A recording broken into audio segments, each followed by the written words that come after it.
દારૂ પીને ગાડી ચલાવનારાની ધરપકડ કરનારા પોલીસ કર્મચારીને ઇનામ આપવાની જાહેરાત થઈ છે ત્યારે કોંગ્રેસ નેતા અમિત ચાવડાએ ટ્વીટ કરીને ટાંક્યું છે કે દારૂ વેચનારાને પકડવાવાળાને ઇનામ ક્યારે જાહેર કરશો।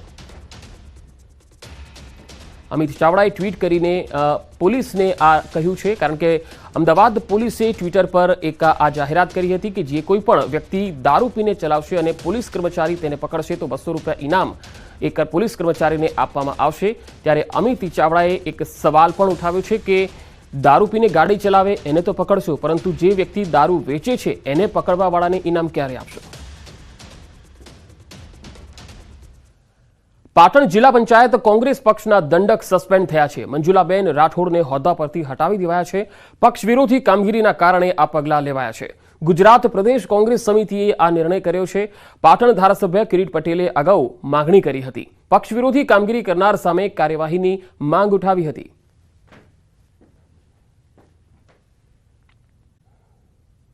દર વર્ષે લાખો શ્રદ્ધાળુઓ દ્વારકાધીશના દર્શને આવતા હોય છે।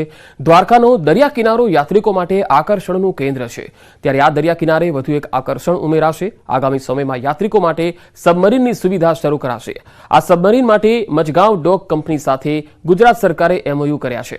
આ સબમરીનમાં એક વખત 24 જેટલા યાત્રિકો અને 6 ક્રૂ મેમ્બર દરિયામાં જઈ શકશે।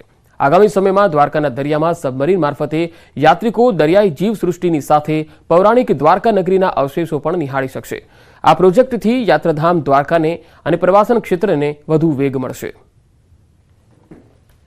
આ સબમરીનનો પ્રોજેક્ટથી લગભગ આપણા દેશમાં પહેલો પ્રોજેક્ટ છે કે જે અહીંયા બેટ દ્વારકામાં થશે ને દ્વારકા કોરિડોર જે થઈ રહ્યો છે એમાં આ એક મહત્વનું જે પ્રોજેક્ટ છે એનું MOU હમણાં થયું છે કે સબમરીન સ્ટાર્ટ થવાની છે કે જે દરિયામાં અંદર આપણને વચ્ચે લઈ જઈ અને દ્વારકાધીશના દર્શન કરાવશે અને દ્વારકાધીશના દર્શન કરીને અમે પણ આહલાદક સરસ અનુભવ કરી શકીશું તેનો। બસ હવે સબમરીન જલ્દી સ્ટાર્ટ થઈ જાય, હું સેકન્ડ ટાઈમ આવીએ ત્યાં સુધી બસ એ દ્વારકાધીશને પ્રાર્થના છે। હવે વાત કરીએ પોલીસના પેટ્રોલિંગની તો જૂનાગઢના માંગરોળના દરિયામાં પોલીસની મોક ડ્રીલ યોજાઈ। દરિયાઈ સુરક્ષા વધારવા પોલીસે મોક ડ્રીલ યોજી। 426 જેટલા પોલીસ અને 22 અધિકારીઓ આ મોક ડ્રીલમાં જોડાયા। ડ્રોન વિડીયો શૂટિંગ તેમજ પહેલી વખત પેરાગ્લાઇડિંગનો ઉપયોગ કરવામાં આવ્યો। જૂનાગઢ જિલ્લામાં 40 કિલોમીટર દરિયામાં મોક ડ્રીલ યોજવામાં આવી। જૂનાગઢ જિલ્લા SPએ પેરાગ્લાઇડિંગથી નિરીક્ષણ કર્યું।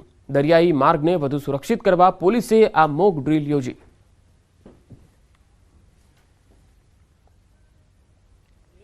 જમીન માર્ગ ઉપર 40 કિલોમીટરના 4 કિલોમીટરના એવા 10 ટુકડાઓ કરવામાં આવ્યા, જેની કુલ 10 ટીમ છે એ પાડવામાં આવી।